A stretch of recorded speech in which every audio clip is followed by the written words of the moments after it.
Thank you. Good morning, everybody. Well, I have to say, they were very, very touching and passionate words. And I think you've touched on something. You know, I have been doing this 25 years, which means I'm either incredibly brave or incredibly stupid. I haven't yet worked it out. But I do actually think that this general election has been pretty appalling on two levels. On one level, it's just boiling down now to meaningless slogans, unrealisable financial promises, and a whole bunch of conspiracy theories. Isn't it funny? You know, Jeremy Corbyn reads out a document that's been leaked from the Russians. I mean, God, if I'd done that, they'd want to reopen the Tower of London. Quite extraordinary. So on that level, in terms of political debate, it's been poor. They call it the Brexit election. There's been almost no discussion about the withdrawal agreement whatsoever. And I do absolutely stand by what I said from the start.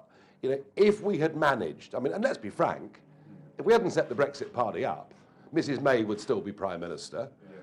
Brexit would be stuck in the weeds, and a second referendum, I think, would be virtually upon us by now. So I'm very pleased that we did reset the political agenda earlier this year in a very dramatic way, and we have dragged the Tory party, kicking and screaming, into a different position.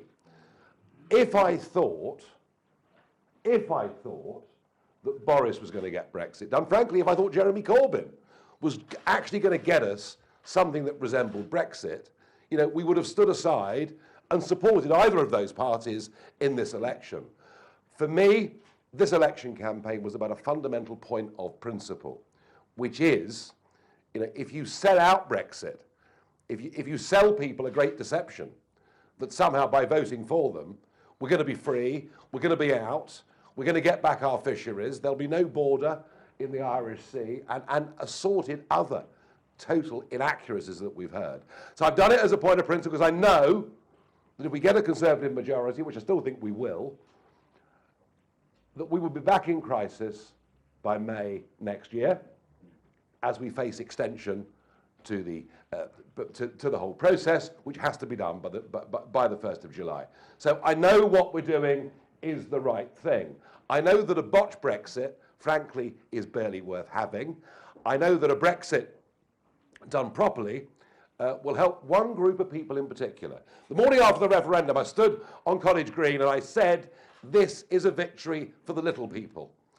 And you know, for an economy to prosper, for people to earn money, for governments to take taxes, it's not about half a dozen big multinationals.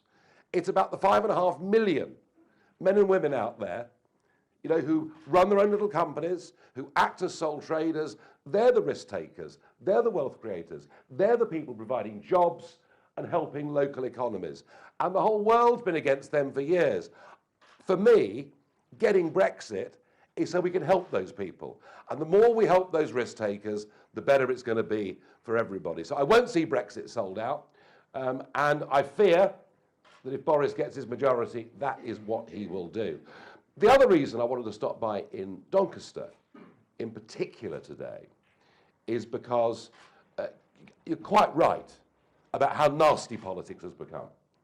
You know, we used to see, when I was a kid, we'd see the Socialist Workers' Party on the street, and they'd be really abusive and really unpleasant, but there weren't many of them.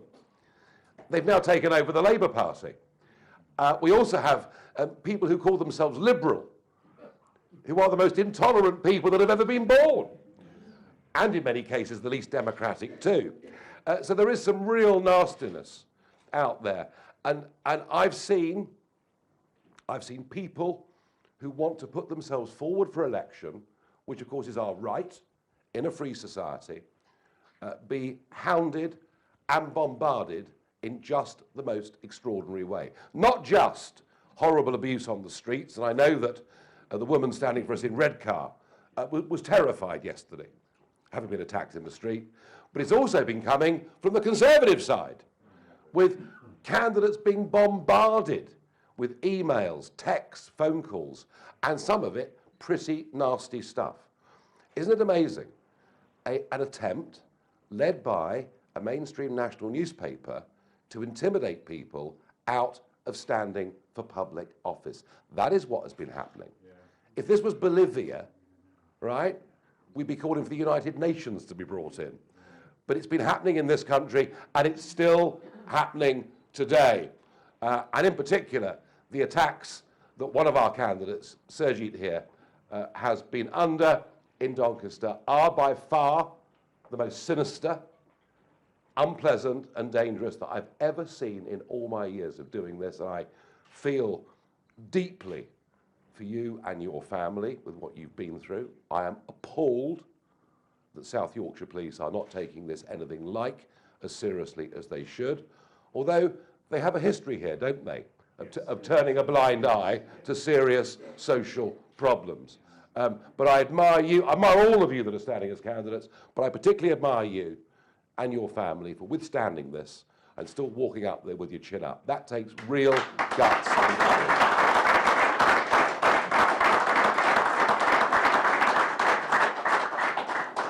So we're not allowed to talk about the postal votes, that's against the law, but I do understand that we are challenging Labour quite strongly as we go into election day tomorrow. None of us know what is actually going to happen tomorrow. What we do know is the Conservatives cannot beat the Labour Party here in Doncaster. They haven't for 100 years, and they're not going to tomorrow. So what do we have to do? We have to convince as many people who find Boris entertaining and like the slogan, get Brexit done, and hey, it's quite a tempting slogan, isn't it? If only it was true, life would be great. And we have to persuade them to get out and tactically vote for us tomorrow. So we've got, just over 24 hours really to get out there and get this message out there. And I think it's going to be very interesting. I think one of the things, and I could be completely wrong, but one of the things that the polls don't really show, the polls are reckoning on a turnout tomorrow of about 69%, which would be the same as the last general election. My hunch is no less. It's going to be less. Firstly, because people are being asked to vote again and again and again. Think of how many elections we've had over the course of the last few years.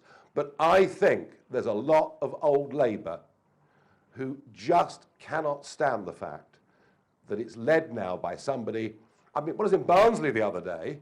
They were calling Corbyn an IRA sympathiser. I mean, this is the sort of conversation that is happening out there. And I think a lot of Labour voters in these northern seats just will not go and trouble the scorer tomorrow. They might have told the posters they're going to vote Labour. I'm not sure they're going to turn out, so I'm hoping for very, very heavy rain in Doncaster tomorrow. Or snow, or whatever we can muster, because I know the people that are going to vote for us will turn out, because they absolutely believe in our message. They believe it in their hearts as well as in their heads. So listen, bonne chance for the next 24 hours. I'll come out and knock on some doors with you, but no, as I say, well done, all of you, for withstanding here in Doncaster something especially unpleasant and nasty. And I'm actually going, in the immediate aftermath of this campaign, I'm actually going to get it down and write a short book about this campaign, about how it was conducted, and about why I think that the first past the post electoral system, which might have served us perfectly well in centuries gone by, is no longer fit for purpose and actually leads to general elections conducted on the basis of endless negativity. You think we're bad? Look at the other lot, they're even worse. And I think a system that had a degree of proportionality would allow us to say, vote for us because this is what we believe in. And I did feel in the European elections this year that it was a more positive campaign. The Greens said, vote for us, we'll ban motor cars or whatever we'll do, but vote for us. And the Liberal Democrats, vote for us, and we'll start. It was very interesting that actually the pitch to the electorate was, vote for us, because this is what we stand for. And this election is, the other guy's worse than me. And I do actually think we need real fundamental change and political reform. We're living in the 21st century with a 19th century set of institutions. It isn't working anymore. And that bond of trust that needs to exist in a civilized democracy between the electors and those that govern them, that actually has been breaking down, I think, over the course of the last few years. So, I've spent 25 years trying to get us out of Europe. It looks I might spend the next 25 years trying to reform our political system, but I won't be going away. Thank you.